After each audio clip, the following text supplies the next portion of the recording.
Agora há pouco, a Polícia Federal realizou buscas em endereços ligados ao senador Marcos Duval, do Podemos, do Espírito Santo. A operação foi autorizada pelo ministro Alexandre de Moraes, do Supremo Tribunal Federal. Duval é investigado por obstruir investigações sobre os atos golpistas do 8 de janeiro.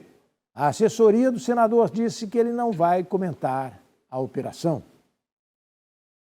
Durante coletiva de imprensa na noite desta quarta-feira, o ministro da Fazenda, Fernando Haddad, foi questionado sobre a queda nos juros e, ao responder, afirmou que está faltando um alinhamento com o Banco Central. O ministro da Fazenda, Fernando Haddad, afirmou que anseia por um alinhamento entre os três poderes, principalmente com o Banco Central, destacando que esta união é o único caminho para o Brasil prosperar. Está faltando aí o Banco Central, né, se somar a esse esforço, mas eu quero crer que nós estejamos prestes a ver isso acontecer. A hora que tivermos todos alinhados, a coisa vai começar a prosperar. Haddad também ressaltou que tudo corrobora para que este alinhamento aconteça antes do previsto e que o governo está tendo uma oportunidade de fazer a diferença comparado ao estado do país na antiga gestão. Eu acredito na harmonia entre as políticas fiscal e monetária. Desde a primeira entrevista que eu dei. Agora, tudo concorre para que essa harmonização aconteça mais rapidamente do que o previsto. Eu penso que 6 meses atrás ninguém esperava que nós fôssemos estar na situação em que nós estamos hoje. Então nós temos uma oportunidade, né, de ouro de fazer uma diferença.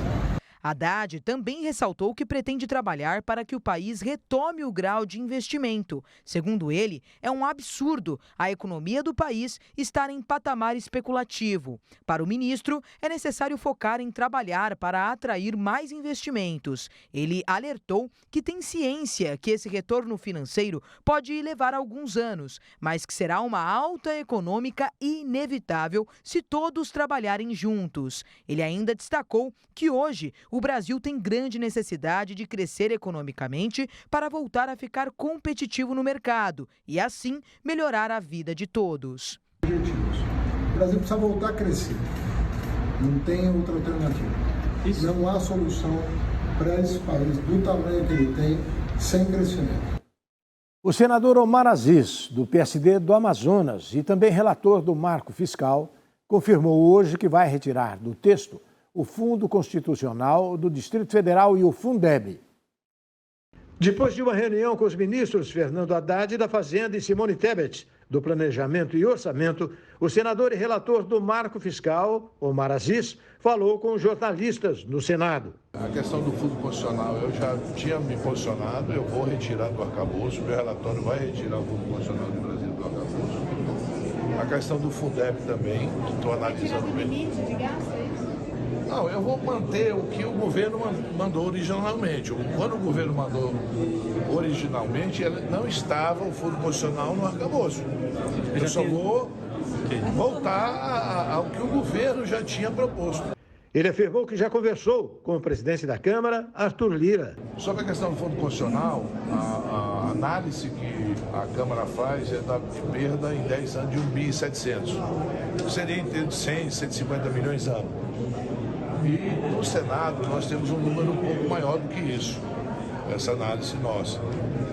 Mas essa questão de tirar dinheiro do Estado, de custeio de pessoal, eu sempre fui muito preocupado com isso. Eu já fui governador, eu sei muito bem que com custeio de pessoal não se brinca. Porque se você atrasa salário, você deixa de pagar o custeio da máquina, você tem problemas. E esse problema de soluções chega à população, chega à atividade fim. Omar completou dizendo que se não tirar do arcabouço, terá uma perda no Distrito Federal e que a luta deve ser para levar mais dinheiro a todos os estados brasileiros e não para tirar do Distrito Federal.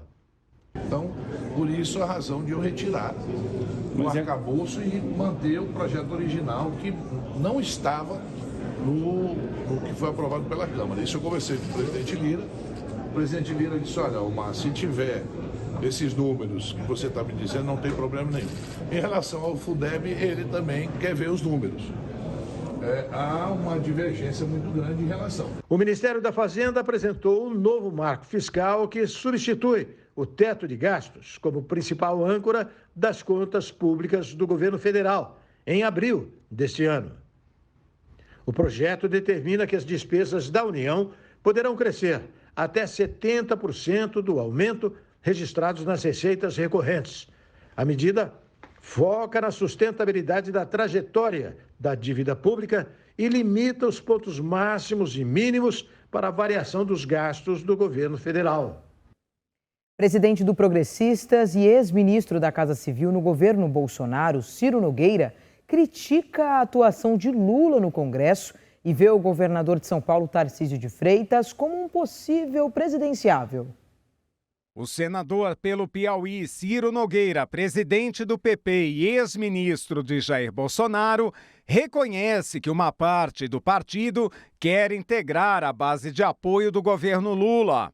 Ele afirma, no entanto, tratar-se de uma minoria na sigla. Apesar de parte do partido articular para ocupar cargos na gestão atual, o parlamentar defende em entrevista ao jornal Folha de São Paulo desta quinta-feira que o PP fique na oposição. Ciro ainda relata que integrantes do governo Lula o procuraram para saber se ele gostaria de manter indicados em cargos. Ele diz ter rechaçado a proposta. O senador também critica a articulação política de Lula no Congresso e a classifica de desastrosa. O senador avalia ainda que seria uma injustiça do Tribunal Superior Eleitoral tornar Bolsonaro inelegível e aponta o governador de São Paulo, Tarcísio de Freitas, do Republicanos, como potencial candidato à presidência. Outra alternativa, segundo ele, seria o governador mineiro Romeu Zema. Quanto a Michele Bolsonaro, ele crava que ela vai disputar uma vaga no Senado pelo Distrito Federal. A Câmara dos Deputados aprovou nesta quarta-feira um projeto que propõe criminalizar a discriminação de pessoas politicamente expostas, como políticos, ministros do Poder Judiciário e detentores de cargos comissionados. O projeto ainda tem que ir para o Senado. O texto foi aprovado por 252 votos a favor e 163 contrários. Mais cedo, os deputados aprovaram a urgência do texto, o que permitiu que ele fosse analisado diretamente no plenário, sem passar pelas comissões. O presidente da Câmara, Arthur Lira, negou que o tema tenha sido tratado de forma assodada. Essa matéria ela foi pauta e discussão na reunião de colégio de líderes extensiva na terça-feira. Ainda de acordo com Lira, se o projeto não fosse votado, a Câmara iria continuar permitindo que parlamentares sofressem discriminação e preconceitos em seu dia a dia. Se por acaso a urgência nem ela for votada, o plenário não quer votar um projeto, a gente vai continuar permitindo que parlamentares sejam agredidos nos aviões, nos hotéis, nas festas, não é? Nesses casos. A proposta, de autoria da deputada Dani Cunha, do União do Rio de Janeiro, filha do ex-presidente da Câmara, Eduardo Cunha, fixa apenas para crimes resultantes da discriminação contra pessoas em razão de sua condição de politicamente expostas, entre aspas. Grupo a englobar, por exemplo, parlamentares, ocupantes de cargos do Executivo Federal, ministros de Estado, prefeitos, governadores, ministros de tribunais, como o STF, e integrantes do Conselho Nacional do Ministério Público. O nosso objetivo aqui no PL 2720 é encerrar essa discriminação, que ao contrário do que muitos dizem, é só para a classe política. Nós estamos falando de extensão até segundo grau de todos os familiares, incluindo vínculos de pessoas jurídicas, incluindo cônjuges, enteados e enteadas. Então falamos aqui de um rol muito maior de pessoas do que como foi erroneamente colocado na imprensa, que é um projeto para blindar quem fale, blindar políticos se estão falando mal deles. O presidente do Senado, Rodrigo Pacheco, afirmou nesta quinta-feira que desconhece o projeto aprovado pela Câmara dos Deputados. Em entrevista a jornalistas, Pacheco disse que vai tomar conhecimento do teor da proposta para decidir por quais comissões do Senado o projeto terá de passar. Desculpa, eu não conheço esse texto. Eu não sabia sequer da existência desse projeto na Câmara. Mas, obviamente, aprovado na Câmara, ao chegar ao Senado, nós vamos conhecer o texto e identificar por quais comissões ele deve passar. Mas eu não conheço o texto, eu não posso opinar. O texto apresentado neste ano foi aprovado na Câmara nesta quarta-feira, no mesmo dia em que os deputados aprovaram um requerimento para acelerar a tramitação do projeto.